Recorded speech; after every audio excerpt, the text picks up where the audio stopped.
My name is Helena Duarte. I'm 34 years old, and I have a 5-year-old daughter named Sophia, the sweetest, brightest little soul I've ever known.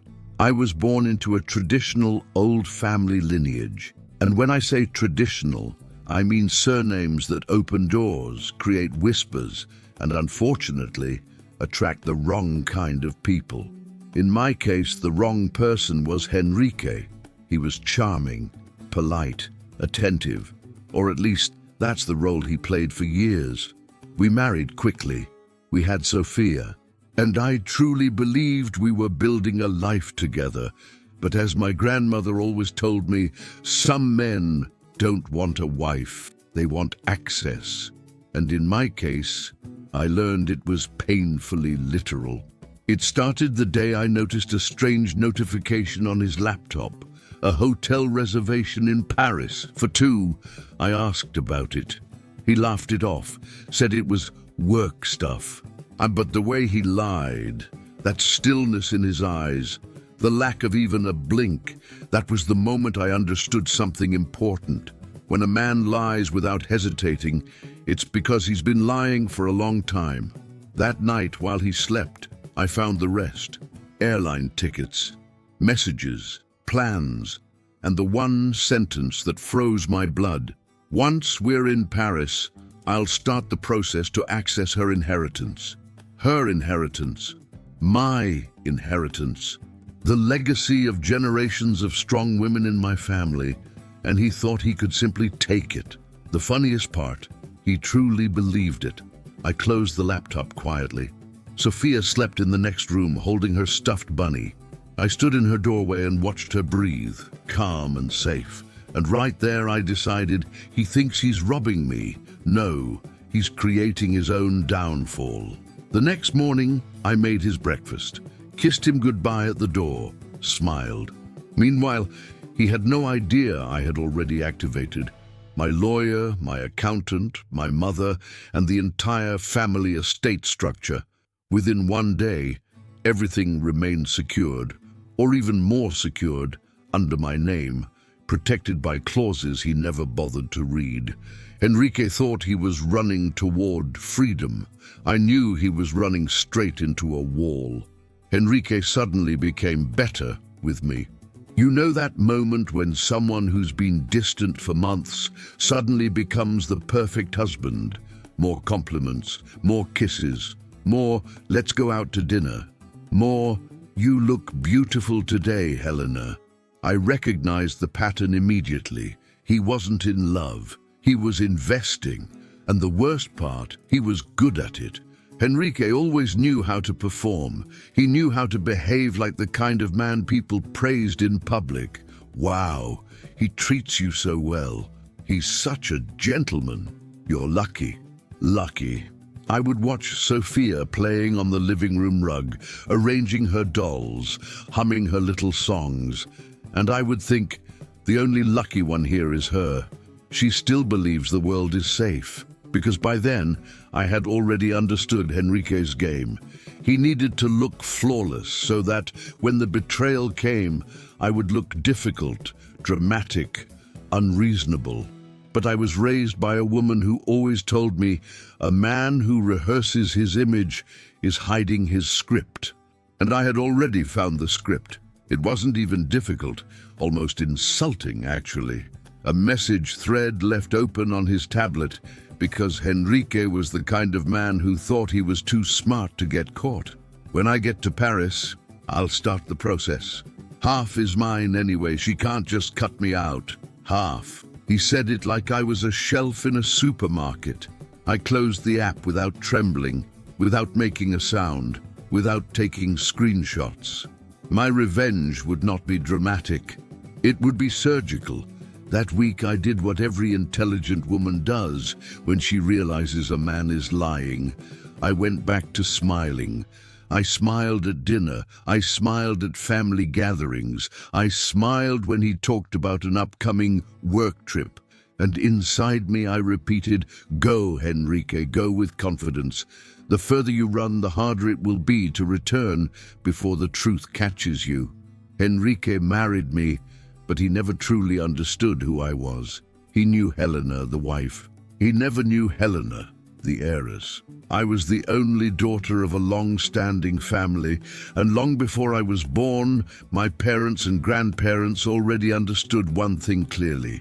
Inheritance must be protected, not displayed. Nearly everything in our life together was under my name. The house, mine. The investments, mine. The properties, mine. The family business shares, mine. Even the car he loved driving so much, also mine. Not because I was controlling, but because the Duarte women learned, generation after generation, that wealth without structure becomes vulnerability. Enrique used to make little jokes about it. "You're like a corporation, Helena. You have more paperwork than emotions." I would laugh politely.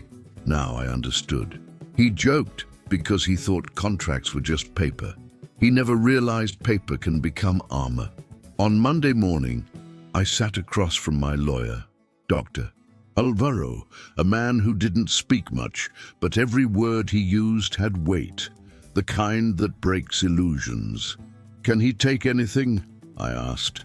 He barely lifted his eyes from the documents. "He can try," he said calmly. "Trying isn't winning." I told him everything.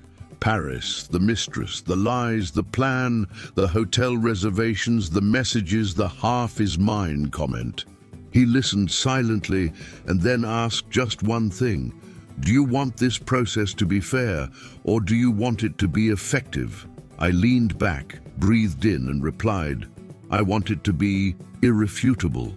And that was all he needed. The next 48 hours were a masterpiece of legal choreography. Asset protection confirmed, all documentation updated, emergency clauses activated, financial movements recorded, access restrictions applied, a full timeline drafted for the court. Backup folders created, digital and physical. Then he opened a drawer and pulled out a folder. "Enrique signed this without reading," he said.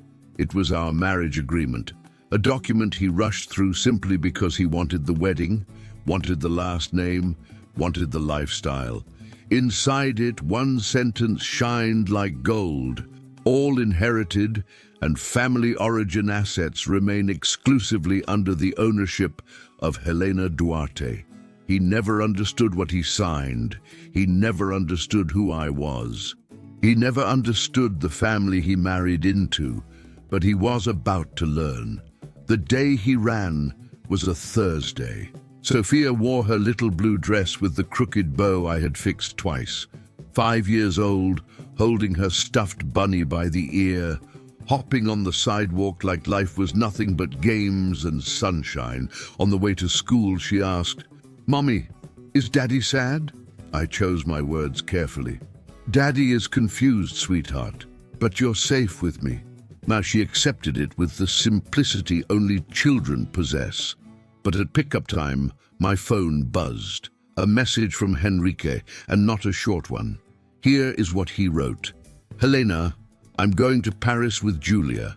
I took what was in the joint account, what's mine by right. Good luck with the house, and please don't make drama. I'm done."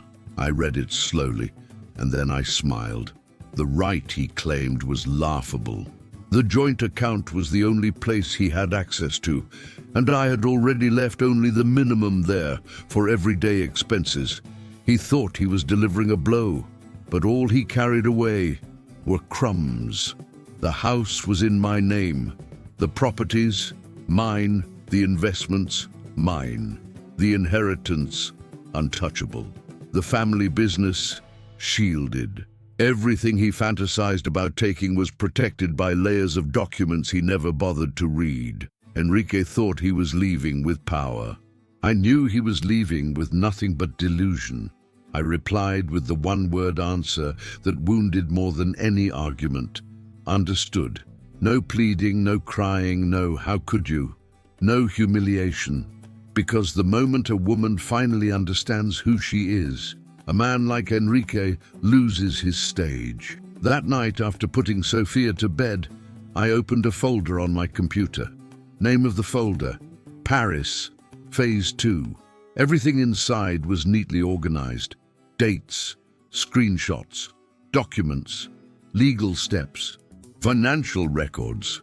I stared at the screen with the quiet satisfaction of someone who already knows how the movie ends, long before the villain realizes he's not the protagonist. Then I whispered to myself, "Enjoy Paris, Enrique. The city is beautiful for those who can afford it." Enrique had always carried a certain arrogance, the kind of confidence only men who have never faced consequences possess. But Paris was about to become his first real teacher.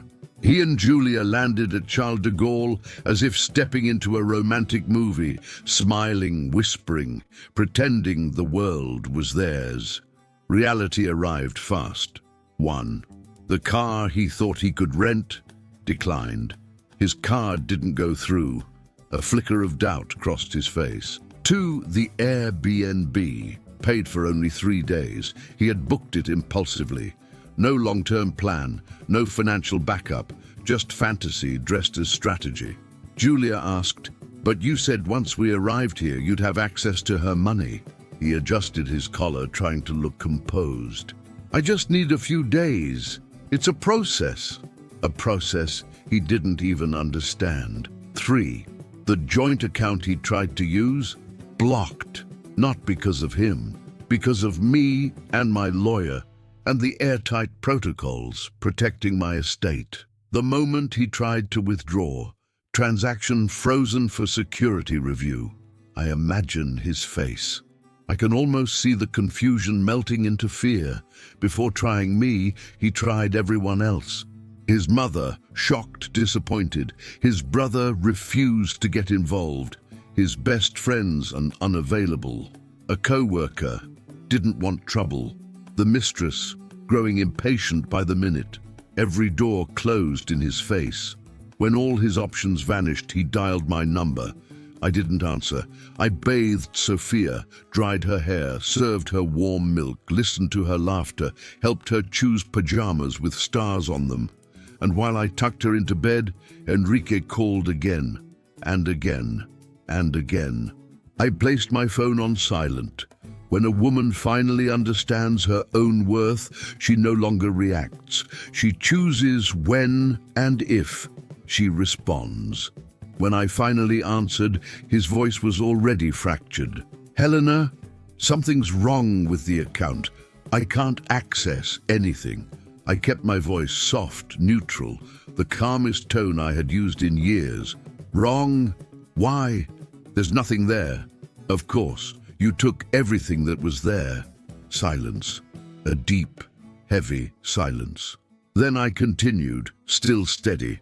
"And as you know, everything that wasn't in that joint account was never yours." His breathing changed. Julia's voice echoed faintly in the background. "What did she say? Is she sending money?" He snapped, "Helena, I'm serious. I don't have money to even come back." "That's unfortunate." "Helena, this isn't normal. You're too calm." "I'm calm because I prepared for this. You didn't." He broke, completely. "Helena, please, I need you." I let the silence sit between us, heavy, unavoidable. Then I delivered the truth, clean and sharp. "Enrique, this didn't happen to you. This happened because of you." He inhaled sharply, like someone slapped by reality. And I finished. "Now, assume your choices. Find a job, take care of yourself. I won't hold together a life you chose to destroy." Then I hung up, with the elegance he never had, and the strength he never imagined I possessed. Si quiser, sigo agora cum. The next morning in Paris began with the kind of heaviness a man feels only when he realizes he is no longer in control. Enrique woke up disoriented, still processing the truth I had delivered the night before. "This didn't happen to you. This happened because of you." He had never heard me speak with such clarity, because clarity for men like him is terrifying. While he and Julia argued about money, food, and the Airbnb checkout time that was approaching faster than hope, I sat in my lawyer's office back in Brazil, sipping chamomile tea. Dr. Alvaro reviewed the Paris Phase 2 folder with the same precision as a surgeon analyzing an X-ray. After a few minutes, he nodded. Everything is documented. Perfectly. I smiled. Continue. He did. We initiated the dissolution of marriage due to abandonment, legal protection of my inherited estate, formal declaration of his withdrawal from the family home, a petition for full parental custody of Sophia, a report emphasizing the emotional stability of the child with me, a judicial request to suspend any access he might attempt over my assets, and lastly, an international notification requiring Enrique to appear before the court. He thinks he ran away, said Dr. Alvaro, but he ran out of jurisdiction. I almost laughed. 4 p.m. in Paris. Enrique was pacing inside the Airbnb, trying to convince Julia that things were under control when the doorbell rang. 2 French officials stood there. Monsieur Enrique Duarte? He froze. Yes? They handed him a large envelope stamped with international seals. He opened it slowly. The first line alone drained the color from his face. International notice.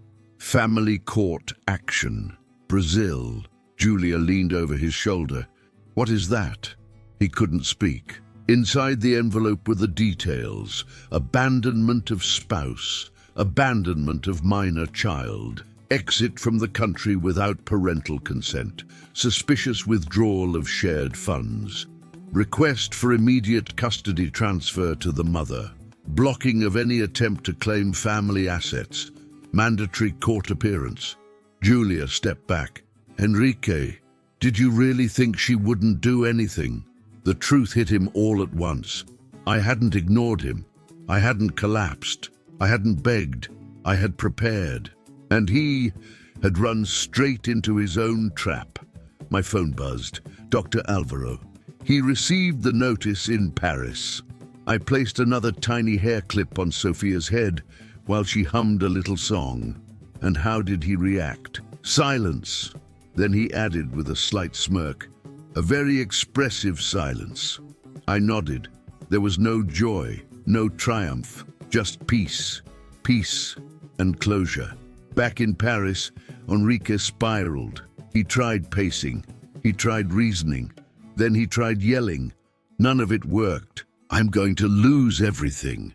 She's making me look like the villain. Julia crossed her arms. Enrique, you are the villain. He stared at her like she had slapped him. She continued, she's not the problem. You are. You dragged me into this mess thinking you were some genius. He sat on the couch, defeated. For the first time in his life, he understood the cost of believing his own lies. He called me again. This time, I answered without hurry. Helena, please, can we talk? We can talk about what is real, not what you wish were real. He swallowed hard. I don't have money. I don't have anywhere to go. I don't even have a ticket to return. That's not my responsibility, Enrique. Helena, I'm begging you. I have nothing. My voice remained steady, almost gentle. You created this.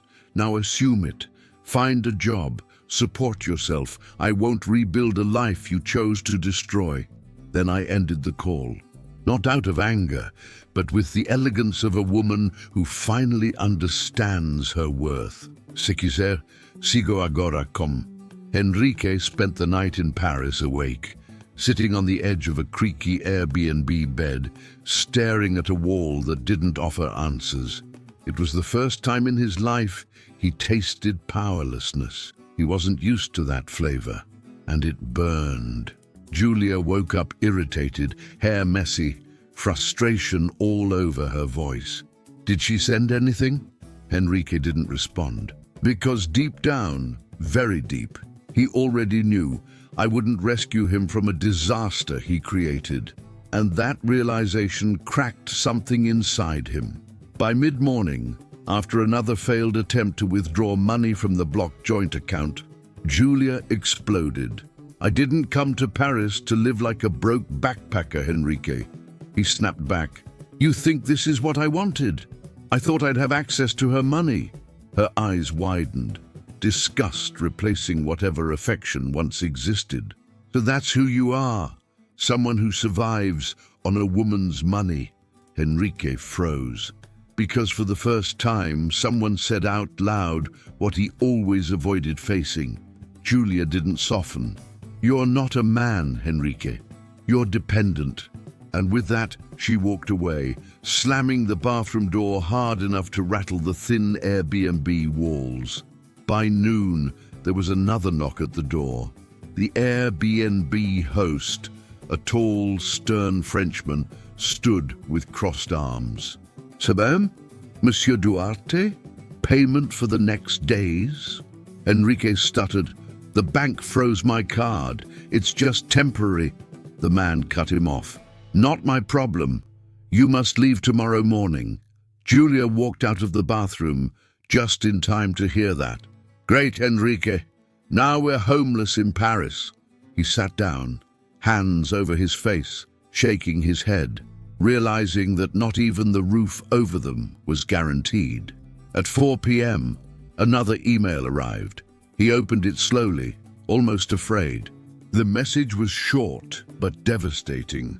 Preventive blocking of all patrimonial claims, urgent court summons, receipt of abandonment, and suspicious behavior report. Notification of Helena's full custody request. Confirmation that none of his actions granted rights over the family estate. He dropped the phone onto the couch. Julia picked it up and read it. Then she laughed, a bitter, sharp laugh. "You ruined both of our lives for nothing," Henrique whispered, shaking. I didn't ruin yours." "Oh, yes, you did," she answered coldly. "And I don't plan to sink with you." She packed her things, what little she had brought, and headed toward the door. Before leaving, she delivered the final blow. "You're on your own now. Good luck." And she left. No tears, no hesitation. Just the same selfishness he once used on me. Life has a way of returning lessons before it returns blessings. For the first time in 34 years, Henrique had absolutely no one. No wife, no child, no money, no home, no lover, no escape, just silence. And that's when he dialed my number again. I answered on the fourth ring, not because I needed time, but because I wanted clarity. "Helena, please, I need help. I have nowhere to go. Henrique, what you're living is the sum of your own decisions." He swallowed hard. "But I don't even have money to return to Brazil." "Then figure it out. You chose Paris over your own daughter." He cried, not loudly, but with the trembling breath of someone who finally sees their reflection clearly. I remained composed. "Henrique, you caused this. Now assume it. Find a job. Sustain yourself." He whispered, "Do you hate me that much?" And I replied with truth, not anger. "No, Enrique. I just stopped protecting a man who never protected us." Then I hung up, and he broke. Enrique did not return from Paris in the glorious way he had imagined. He didn't come back beside Julia. He didn't come back confident. He didn't come back victorious.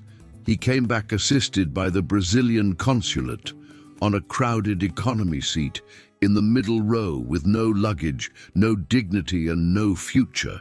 He arrived in Sao Paulo looking smaller, like a man who finally understood that running is not the same as winning. He stayed 2 nights at his mother's house. She didn't comfort him. She didn't defend him. Instead, she said, "You made this mess, Enrique, now clean it up." It was the first time she ever spoke to him like that, because even mothers eventually stopped covering for their grown sons' decisions.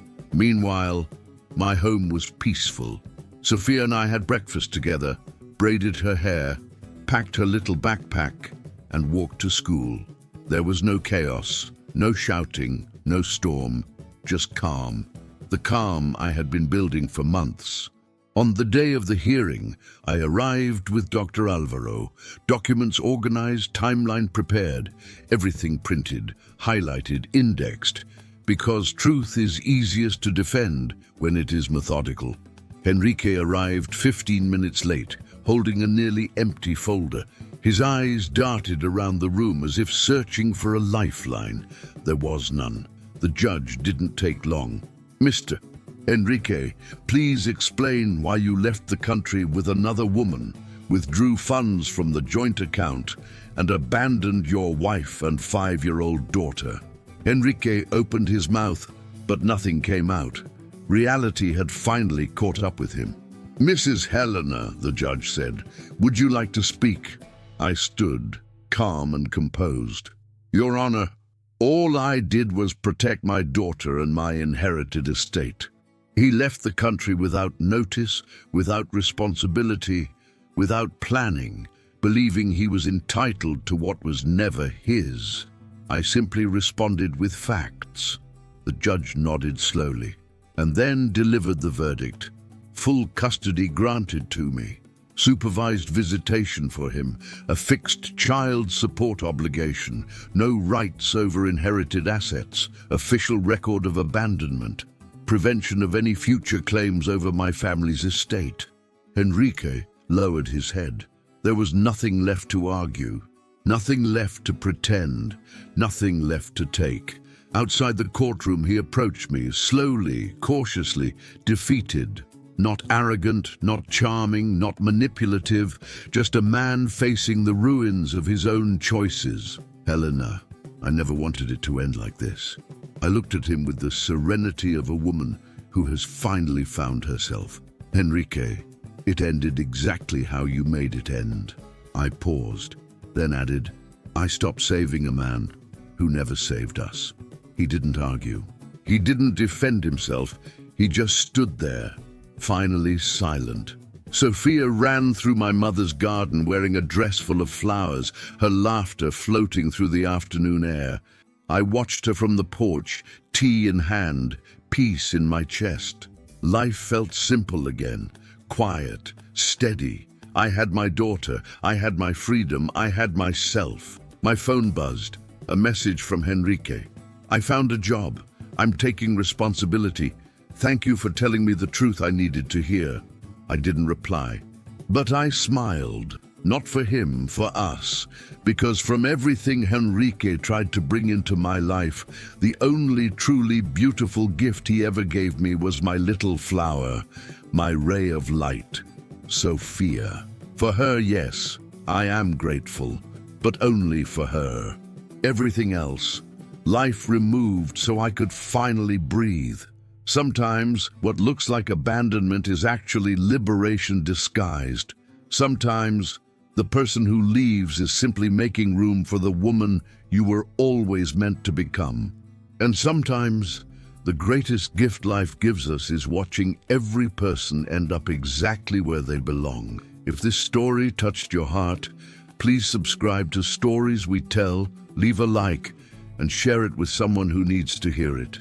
Your support helps us keep creating stories about love, intelligence, justice, and second chances, because stories that touch the heart deserve to be told and remembered. Thank you for being here.